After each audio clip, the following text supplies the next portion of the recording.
दूसरी शादी। आदि की शादी के लिए उसके मम्मी पापा रिया के घर जाते हैं। अरे कैसे कर दे शादी भाई साहब। आपका बेटा तो अभी कुछ करता ही नहीं है। सुना है आगे पढ़ाई करने के लिए शहर भी जा रहा है। तभी तो भाई साहब हम चाहते हैं कि शहर जाने से पहले इसकी शादी कर दे।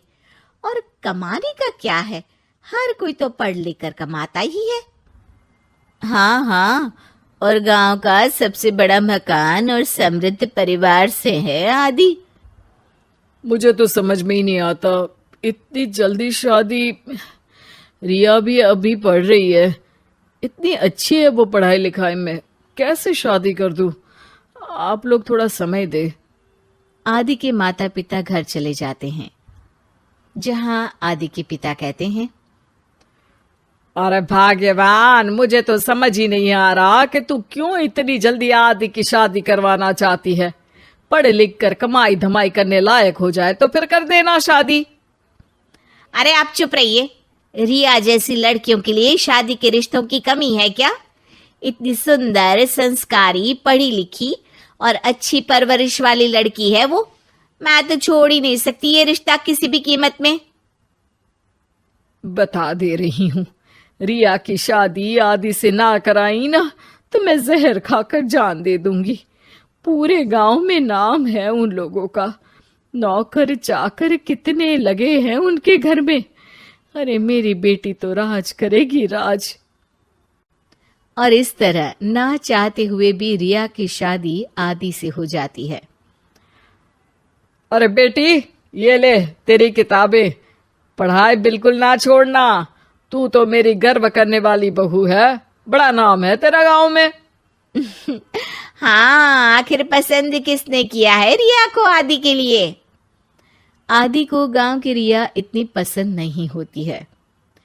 अरे यार, तू तो बड़ा लक्की निकला, रिया जैसी लड़की से तेरी शादी हो गई। अरे लक्की की क्या बात है, वो भी तो मेरे जैसे लड़के की बीवी बनकर किस्मत वाली बनी है ना। अरे अब तो तू रह नहीं दे, ना तो तू कमाता है ना ही पढ़ने में अच्छा है। क्या है तुझमें? बस पैसा, और वो भी बाप का। आदि को दोस्तों की बात पर बहुत गुस्सा आता है। पिताजी, मैं शहर जाना चाहता हूँ आगे की पढ़ाई के लिए। अरे बेटा, लेकिन यहाँ की पढ़ाई तो पहले पूरी हो जाए। नहीं नहीं, अब मैं किसी भी हालत में शहर में ही रहकर पढ़ाई करूंगा। रिया को आदि का ये व्यवहार अजीब लगता है कि अचानक नई शादी के बाद आदि ऐसा क्यों बोल रहा है। खैर, आदि पढ़ाई के लिए शहर चला जाता है और रिया गांव में रहकर सास ससुर की सेवा करती और बचे वक्त में पढ़ाई। अरे देखो, दामाद जी तो शहर चले गए, हमारी बेटी बेचारी अकेली रह गई। उसे कुछ दिनों के लिए यहीं बुला लाओ ना। रिया की माँ रिया के ससुराल उसे लेने जाती है कि उसके सास ससुर कहते हैं, अरे नहीं नहीं बहन जी, हमारा मन तो रिया के बिना नहीं लगेगा। हाँ माँ, इनको तो शहर जाना ही था पढ़ाई के लिए, बस थोड़ा पहले चले गए। माँ खाली हाथ वापस आ जाती है। आदि शहर में मन लगाकर पढ़ाई करता है और इंजीनियरिंग के लिए दाखिला ले लेता है, तो वहीं रिया भी एमए की पढ़ाई में प्रवेश लेकर समाज सेवा में मन लगाती है। तुझे देखकर लगता है कि मैंने तेरे साथ ठीक नहीं किया बेटी। शादी तो करवा दी लेकिन पति का साथ नहीं मिला। अरे तो क्या हुआ, जैसे मैं अपने माँ पापा के साथ थी वैसे अब आप दोनों के साथ हूँ, है ना?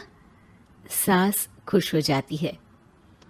अरे सुनो, बहू आदि लौट रहा है शहर से, वो कल आ जाएगा, तुम लोग तैयारी कर लो।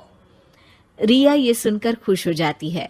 वो सोच लेती है कि अब वो कुछ दिनों तक आदि के साथ क्वालिटी टाइम बिताएगी।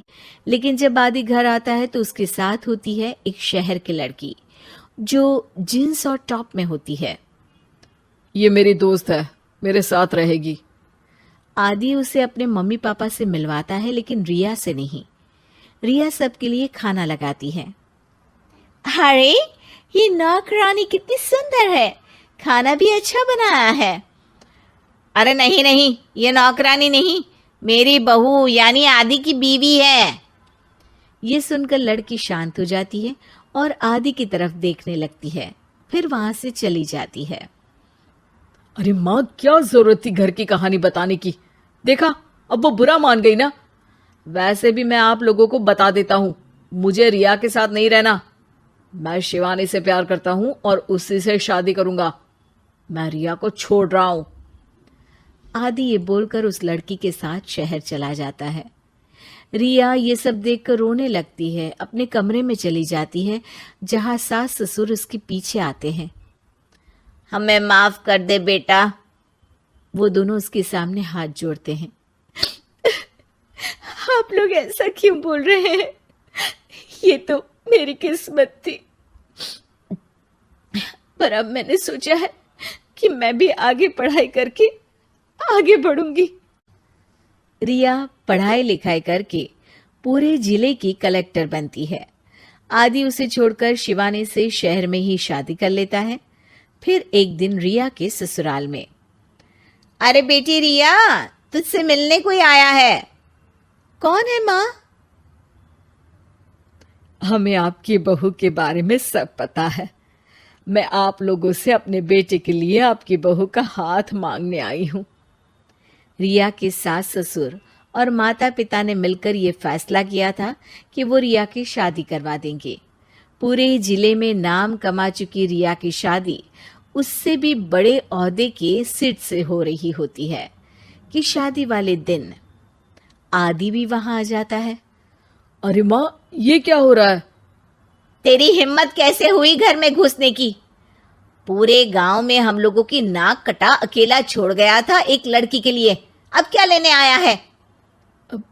माँ, वो लड़की ठीक नहीं निकली। उसने मुझे धोखा दे दिया माँ। मैं रिया की कीमत समझ चुका हूँ। अरे इतने बड़े जिले की कलेक्टर है वो। मैं यहाँ नहीं था, फिर भी उसने आप लोगों का पूरा ध्यान रखा। बहुत लेट हो चुका है बेटा। रिया आज अपनी नई जिंदगी की शुरुआत करने जा रही है, अब उसे भी जीने का हक है। वो तेरी सुविधा से जिंदगी नहीं जी सकती। तूने तो हीरा खो दिया बेटा।